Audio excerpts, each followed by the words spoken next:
Chad Emerson, and this is the official Huntsville City FC Podcast. This is Clark Dunn of Beyond Rockets, and we are honored to be the official producers for the HCFC Podcast. You can find out more information about our work by visiting our website, beyondrockets.com today. Hi, everyone. Chad Emerson, Huntsville City Football Club. We are going behind the scenes at HCFC with our podcast series, talking to players and coaches and a variety of other folks in the club. You get to see them on the pitch. Sometimes you hear them for a second or two on TV, but we really want to get to know some of the HCFC family. And we're going to start today with Erik Lauta and Adem Sipic. Did I get your names right? Yeah. All right. So for someone who doesn't know where you play on the pitch, tell them your position. Yeah. I am a goalkeeper. And I'm the opposite of this guy. I'm a striker. so you're kind of the bookends, right? Yeah. We see a lot of each other. Which one is the harder position to play? Come on. Don't even start with keeper. Goalkeeper. No. It's the hardest position on the field. Oh, really? So you're saying goalkeeper? Yeah. No.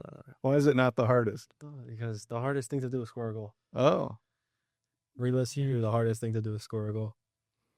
So if you miss a goal, what are the consequences versus him missing a ball? That's the same. Oh.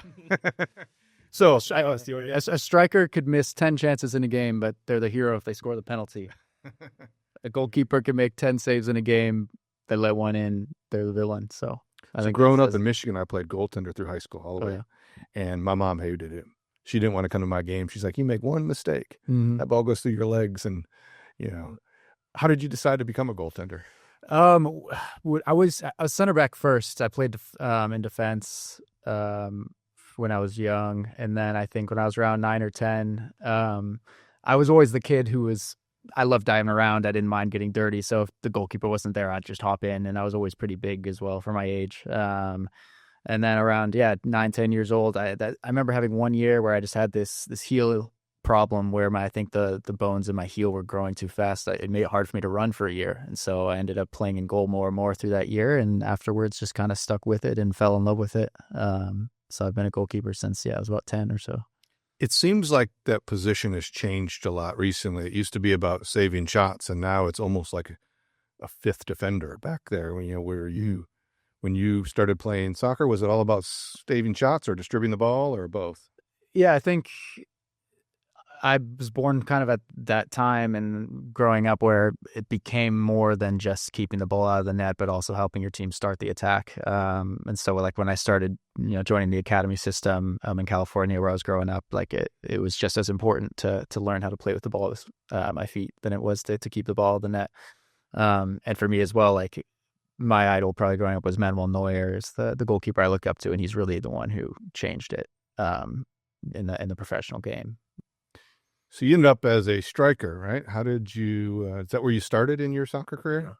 No, I was similar to him. I was always the biggest kid on the field. So they'd either throw me in goal because I would cover half the goal just by standing there, or I'd play center back and just bully everyone. And as I started getting into more travel soccer, I was 11, 12. That's when I moved to striker.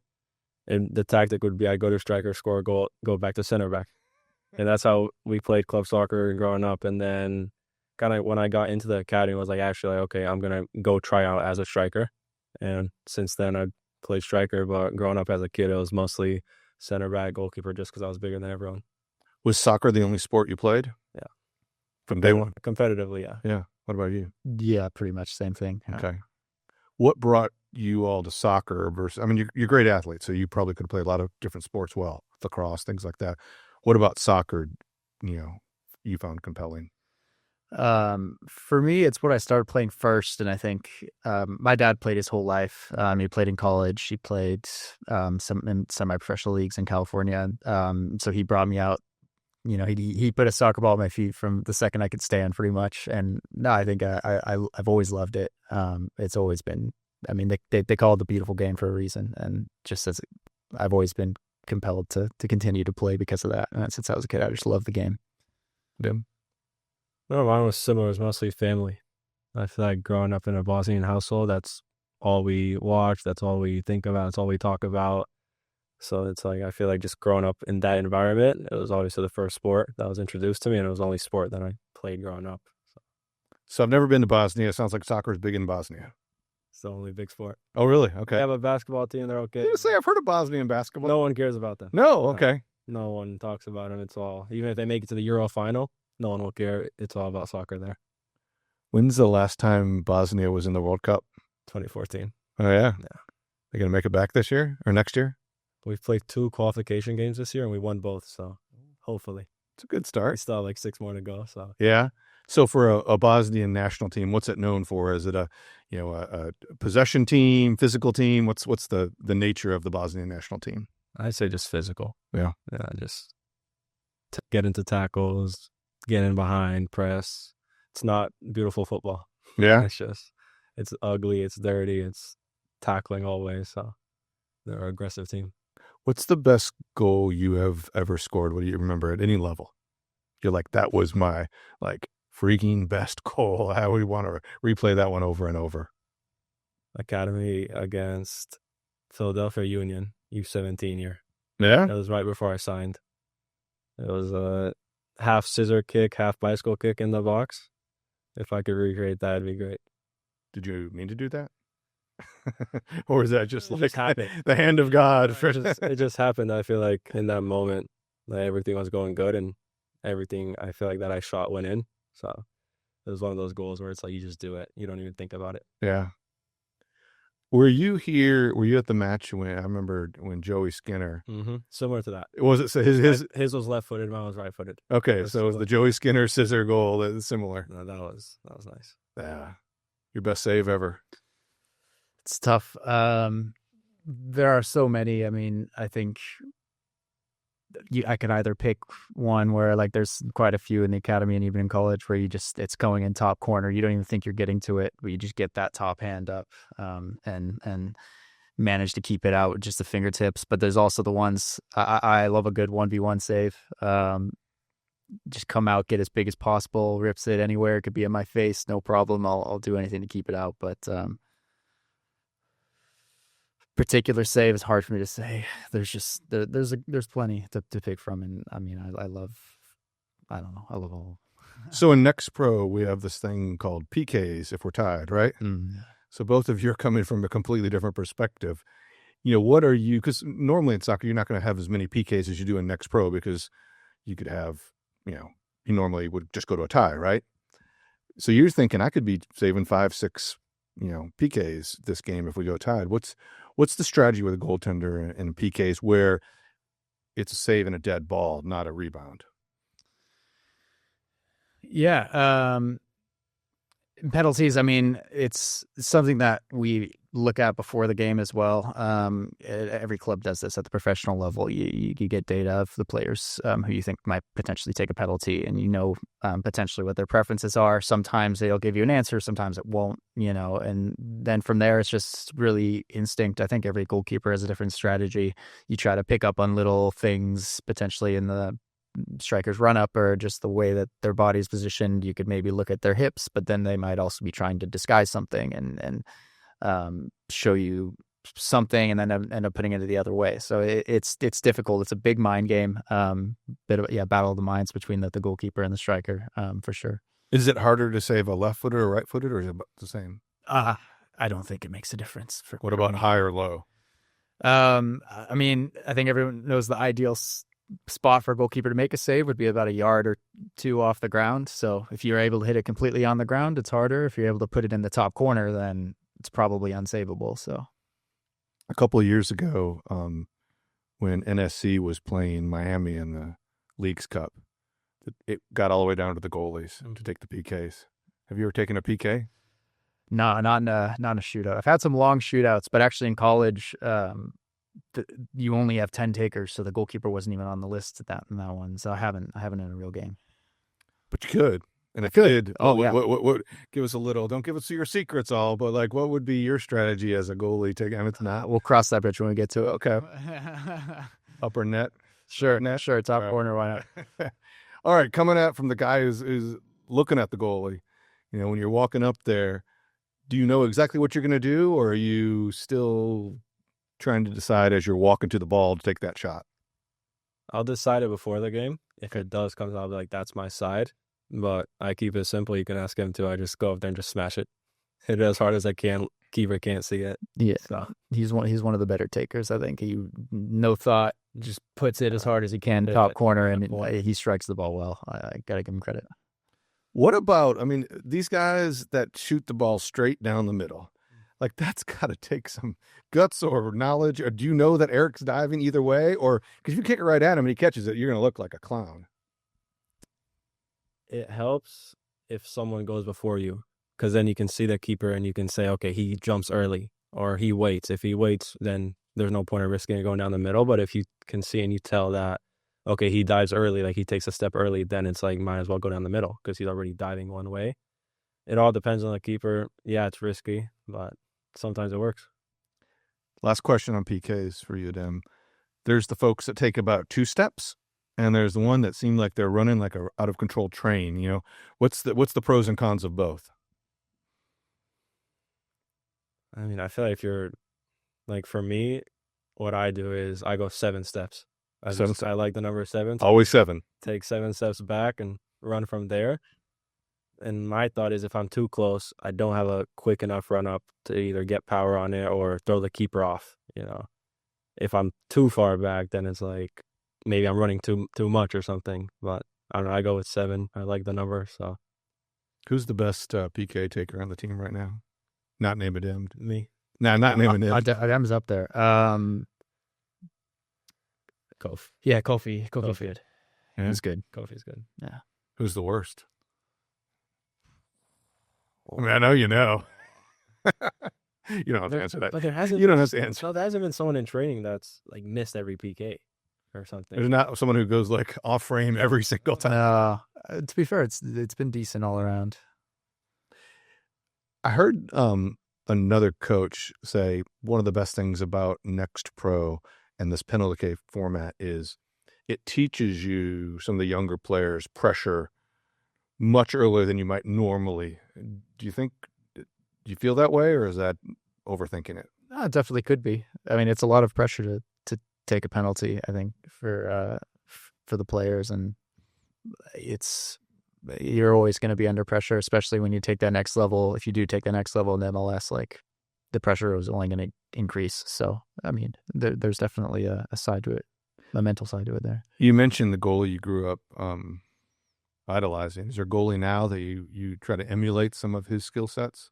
My favorite goalkeeper is Alisson right now with Liverpool. I think, in my opinion, he's the best in the world. He's the most well-rounded. He can do a little bit of everything. Phenomenal shot stopper, 1v1s. He can take a cross. He's got phenomenal distribution. So if I was going to watch any goalkeeper the most, it would probably be him. What about for strikers? I find there's a few, because every striker is different. So I watch like a little bit of everything. Obviously, Haaland with his movement in the box and running in behind. But then I look at Jake, obviously, he's Bosnian too. So I like him a bit more than other strikers, but it's like his hold-up play, like how he receives the ball, how he keeps it and all that. So it's like I try to take a few things from a few different guys. So, what's the secret to position yourself from a goalie and from an attacker on a good corner kick? I mean, what makes a goalie good on a corner kick and a striker? I can start. I think for a goalkeeper's perspective, you need to be brave. You need to start in an aggressive position, and it depends based on if it's an in-swinger versus an out-swinger, and you know what foot the person who's going to take the corner, what foot they're using. But as aggressive as you can be, where if he happens to whip one and it's on frame, you can get back to your goal, but you can also cover as much of the area and help your team as much as possible. Because, I mean, the ideal scenario from a defensive standpoint, they whip the cross in, it's in the goalkeeper's hands, play's done, no more threat to the goal. So you need to be brave, and you need to trust your ability to be able to claim the cross and start in as aggressive position as possible. And then from there, it's footwork to get to the ball as quickly as you can. Yeah. Before we go to have you ever given up an Olympicos? Never. No, I've never conceded an Olympic. You seem very proud of that fact. Knock on wood, yeah. We'll keep that going. So what about from a big, taller guy like you, position yourself for a corner kick? You know, what's the ideal positioning? I feel like we have an advantage attacking because it's basically a set play that we train and we know what's going to happen. When the kicker raises his hand, like we know it's going near post, it's going back post, I need to run there. It's like every player has their own job. So now it's just, can I get free from my man? So I feel like that's the biggest thing, getting free from whoever's marking you and just attacking the ball, really. Whose header was better, Carlton's or Blake's? They're both pretty good goals, weren't they? Don't leave Dames out. I forgot about that. Damian's was. We've had some really good headers. To be this year, fair, haven't we? Dana got power on his. I don't know how. No, yeah, Allen's the goal and Damian's cross as well. Like Yeah. Damian beat his man, digged it Yeah. in for Allen's header. That was a beautiful goal. But then Blake too. He Blake's dunked on him. Yeah, dunked on him. If you weren't playing soccer, what would you be doing? Oh man, something in sports. I always said if I grew up in the mountains, I'd be a skier or like a freestyle skier, maybe even snowboard or something. I love the mountains. I love. I don't know. I'm also crazy. I'd probably be doing flips and stuff. Like X Games type Yeah, stuff? yeah. I love anything involving like the government, FBI, investigating stuff. So I try to go down that route. Yeah, it's hard to get in, obviously, but it's the only thing other than soccer that's interested me. Special Agent Sipic. One day. It's got a good ring to it, doesn't it? What were you doing right before you came to Huntsville? Kind of walk us through how you got to Huntsville and how you got to Huntsville. Before I was at Huntsville, I was playing in college. Spent 3.5 years in college. My first year and a half, 2 college seasons at Tufts University, and then transferred to University of New Hampshire, which is where I spent the last 2 years. Just finished playing there last fall, the last season, and then ended up speaking with the coaches here, and they wanted to bring me in. So, You don't normally think of Vermont and New Hampshire as these soccer hotbeds, and all of a sudden they have great teams. What's going on with that?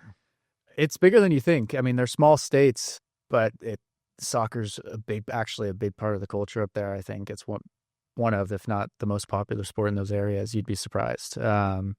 So yeah, when you experience it firsthand, you realize that up there it's actually really big. Yeah. So how do you feel like having a guy from Vermont in front of you? Do you feel safe, or you think he's going to because that's a big rivalry? It is. Yeah, Zach. No, we get along really well. I think actually the two cultures of like UNH and UVM are actually quite similar in terms of like a bit more of a blue collar program, like just put it in the work, as opposed to maybe some teams are more flashy, where we were just kind of like do the work, get the job done. So I think we actually kind of mesh pretty well, even though, a little bit of a rivalry from last year. Last year, how many times you play each other? We only played each other once, tied 1-1 in Vermont. It was a close game. It was a game. Yeah. How did you end up at New Hampshire? Just went in the transfer portal from Tufts University. Just wanted to move to a higher level and really push myself. And I actually reached out to them first for the case of UNH, just because I knew it was a top program who was losing their starting goalkeeper. The spot was going to be open, and I saw it as a place that was a high-level program that I could also push to start right away. So Adem, you, if I recall right, you were in Bowling Green, and I know that's where the Corvette Museum is. I don't know much else about Bowling Green. Is soccer big in Bowling Green? I feel like it's a small town, obviously, and we have a lot of talent because there's so many foreigners there, but there's not like really a big team. So either like you'll go off to Louisville or you'll come to Nashville, or those are your two options. But like in Bowling Green, there's not really like a big club or anything really. You have to leave the city to try to make something out of it. But I feel like there's a lot of talent there, but it's just there's not a club to really help us. What brings the large immigrant population to Bowling Green? Is it industry or a factory? It's a big trucking. Okay. Like there's a bunch of trucking companies there, and they're some of the biggest like in the U.S. So I feel like anyone that hears about Bowling Green, especially like from where we're from in Bosnia, it's like they'll hear, "Oh, my cousin has a trucking company there." So it's like the trucking there brings in a lot of people. So the journey from Bowling Green to Huntsville and Nashville, how did that happen? It was the summer right before COVID. Well, before that whole situation, we had an open tryout. So it's kind of just sign up and come play. And I think they were picking 20 or 30 kids per age group. And I think we had at least 200 kids from just like we were U15 at the time, just there. So we played for that weekend. It was a Saturday and Sunday session. Played 2 days. And from that session, they picked 30 kids.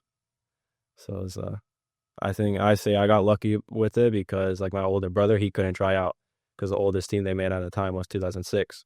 Oh, okay. So it was perfect for us and all my friends that went and tried out. So it was a good opportunity. So wrap things up here in just a second. But Huntsville, you may have never expected to live in Huntsville. It's not too far from Bowling Green, but it's a little ways from California. What did you know about Huntsville before you moved here? Anything? Honestly, nothing. I think I would have known that like there's the NASA stuff. Yeah. Like I think everyone knows like Houston, Huntsville are the big NASA areas. But other than that, I would have known nothing. What do you? I mean, you help train and play and practice hard and all that, but have you found something in Huntsville that's fun to do outside of the regular training regimen? Yeah, it's actually a really pretty area. I love golf, so I've been going out to golf. Gone out to like the RTJ courses and stuff. And when you get out there, it's actually really pretty. I realize like the rolling green hills, and now that it's getting warmer as well, it's actually pretty beautiful out here. I've really enjoyed it. So. Have you seen an alligator on the course? I have not yet. They're out there. Are they out there? Oh, they're out okay, there. Well, now I'm a little bit and large snakes too. So your your ball goes in the water, just yeah. play the next ball. Take a drop. Good to know. Good to know. What do you like to do when you're not training for soccer in Huntsville? So it's Erik. I'll go out and golf. I've been in Decatur. I've been all the courses here in Madison around this area, but I've also hiking. Okay. Up in Montesano. Yeah. It's beautiful, especially now, like kind of when it gets a bit warmer in spring. I'll definitely go up there at least probably once a week. Yeah. Now I like to tell people who are new to Huntsville is like if you're a young person in Huntsville, one of the best things to do is a Sunday afternoon. Take your Eno hammock or hiking boots and just go to the top of Montesano. And it's like 5 degrees cooler, right? Nice. And lots of trails. So have you found a favorite place to grab coffee or a favorite restaurant that you like? That's more than I expected in Huntsville. Oh, actually, there is a restaurant. It's the Osteria Luca. I think it's just recently opened up on Governors.